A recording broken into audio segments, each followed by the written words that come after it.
Hello, hello, hello. My name is Jess Marie. Welcome to Yesterday's Coffee Grounds, where I typically tell stories of my life or things that I got going on in my life. And right now, I feel like there's so many little intricate pieces of my life just coming together after constant prayer and constant effort to change my life. Now, the biggest thing that I feel like I'm not changing in my life that is just stuck, it's stagnant, and I'm like, is the softening. Well, I guess it is slowly happening. Maybe you can't tell. I do have a really judgmental, cold heart. I'm loving and I'm caring, and I do actually mean the best for so many people, and I want the best, but I come at it in a really aggressive, judgmental way. So I see people eating poorly, and it's like, I love you and I care about you and I see that you're suffering and I need you to change your diet. It's a very aggressive approach when it comes to things, because I'm very much like my dad in the sense where I'm just straight up. I see a problem and I'm like, this is what you need to do to fix it. Well, it's not that easy. If somebody said that about my addictions, hey, you just need to find something else to do other than smoke, other than to drink. You need to find a replacement in that. I'd be like, well, I can't. I'm comfortable. This makes me happy, and this fills a void that I'm not doing. Okay, well, what's that void? What is that void that you're trying to fill? Lack of purpose and being somebody. I can go out and spend, in my mind, it just is a made up thing. Okay, I find purpose in sitting out, having a cigarette, and looking at the birds, writing in my journal. I am now a poet or a writer or somebody who is writing about my life, right?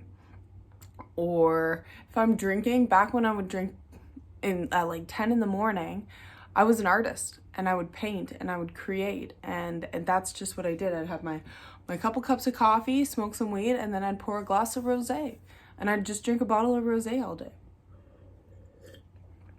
How I afforded it, I have no idea. It just, I don't know. When I would work at night and then I'd just drink all night, and I'm like, my boss has been getting pretty salty with me lately.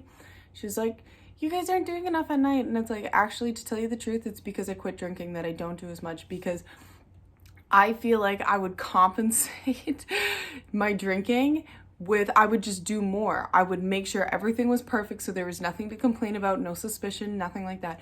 Now that I don't drink, I am exhausted. I am tired at 9 at night. I want to settle down. I want to have a little nighttime snack. I want to have my tea, and I just want to close shop. No, we got to be there for another 2.5 hours. What do you want me to do for 2.5 hours? I'm tired. I got no motivation. I'm not drinking a cup of coffee at that time of night. So I'm trying to pull shit out of my ass, and I've already shit that day. So no, it's just not going to happen. So I feel like right now I'm really trying to soften my heart and just show some love and show some compassion. And it starts with myself. I don't show love towards myself. I read this thing, I don't know if y'all know the love languages. So there's, I think, 5 or 6 love languages: words of affirmation, gifts, acts of service, quality time. So there's these different love languages, and most of us have a dominant one, and the opposite of your love language is your self-destruction, what you do to self-destruct. And I was reading them and I was like, one of them was not worthy, because I've always wondered, like, what is my love language? I've tried taking the test, but then I get to the end and they're like, hey, you have to pay for a fee or whatever, and I'm like, annoying. That's annoying. So I kind of just guess what my love language is, but this one reaffirmed what my love language is. One of the things on there was not worthy of good things. One doesn't feel worthy of good things or receiving things, and that is the opposite of gifts. Okay, gifts 100%. Not to be an item person, but I love gifts. My mom gave me this plant yesterday. Actually, to tell you the truth, it was my plant that I gave to her. And well, I asked her if she could take care of it for a while, and then she's like, Jess, would you like this back? And I was like, oh, Mom, like, I felt so good. Like, she gave that to me. And it was just like a little gift like that. What else? I feel like there's definitely, Rob got this here, and there's that pipe, that flute up there. That was a gift. And there's just little things. I don't know how much in this corner is gifts. Oh, there's a box up there you can't actually see. But up there we have all these books. So this box right up there, that was a gift. Probably some of the books are gifts. Those flowers are gifts. So little gifts. I just love gifts. It doesn't have to be like rings or anything like that. Like Rob got me most of these. My girlfriend Lupe got me those, or that one there. And I love gifts. Even this sweater, like I got this as a white sweater from the store I work at, and then Levon and I tie-dyed it. That alone, the tie-dyeing alone is a gift. Yes, it's also quality time, but that gift is just like, oh my gosh, you were thinking about me. Thank you so much. Just that like physically giving me something, but I never think that I'm worthy of it. I don't think I'm worthy because of my cold heart, because I am putting that mental blockage into, I'm leaning forward. I'm putting that blockage into my life. And how do I break that down?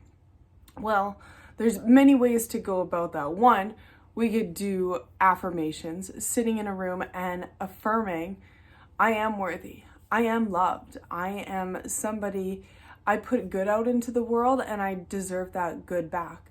And positively talking myself up. Spending those little moments instead of thinking about things like, okay, I need to vacuum the floor, or I need to, oh, I didn't do Levon's bedding today. I need to wash his bedding as I'm driving. It's like, no, instead, remind myself of the good characteristics that I have instead of, oh, I really botched that conversation with somebody. Oh, I didn't make a good impression with oh, I said something wrong. The other day I said, I have a hard time with names. I work in customer service. I've always worked pretty much customer service. And I'm like, I said to this one lady, I'm like, and I know her through being a cashier, and she comes to my place of work, and she's like, I feel like we've done this before where we've introduced our names. I'm like, yeah, you know what? I just have a hard time with names because honestly, a name, it doesn't hold inventory. It doesn't hold real estate in my brain. What people do to me holds real estate in my brain. And if there's nothing meaningful, I don't hold on to it. And she was kind of taken back because we've just acknowledged that we've exchanged names before. And she was like, she kind of looked at me in a way. I'm like, yeah, and I'm glad that we're hanging out here at the park. Our sons are playing at the park, and we had a great conversation after that. But in that moment, just like letting her know, this is where my honest brain really gets me in trouble, because I am so honest. I am so forthcoming, and it really puts people off where they're like, did you just kind of say that? And I say it in a way that's, I don't know. Like, imagine hearing that where you've met somebody multiple times, you've definitely exchanged names, and it's like, yeah, I didn't hold real estate in my head for you.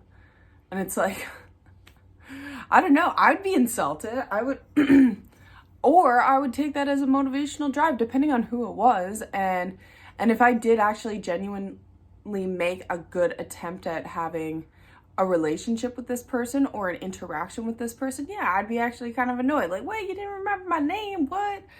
Or yeah, I'd be a little bit upset, but yeah. And that's another thing, like, just having conversations like that. I never think I'm worthy. When I go to the playground and I see all these moms hanging out, and I'm like, oh, I want that so bad, but I'm never gonna have that.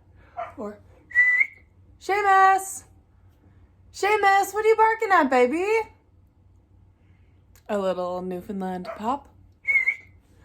Oh, he's stuck. He likes to bolt to the neighbor's next yard next door, because he can just get under this spot in the fence, because they don't want to get a real fence. They want just like the plastic fence. So it's like, okay, so he can slide under there. There's no way, like, we've tried to rock it all up, but he can still get under, like put something heavy there. So he's got to be tied up, and I was like, I need 10 minutes just to film. But he's upset. I got to go. I hope you made it this far, and if you didn't, well, that's okay. You didn't get to hear about our Newfoundland pup, but my name's Jess Marie, not to tell you what to do, but I hope you have a wonderful day wherever you are in the world. Bye!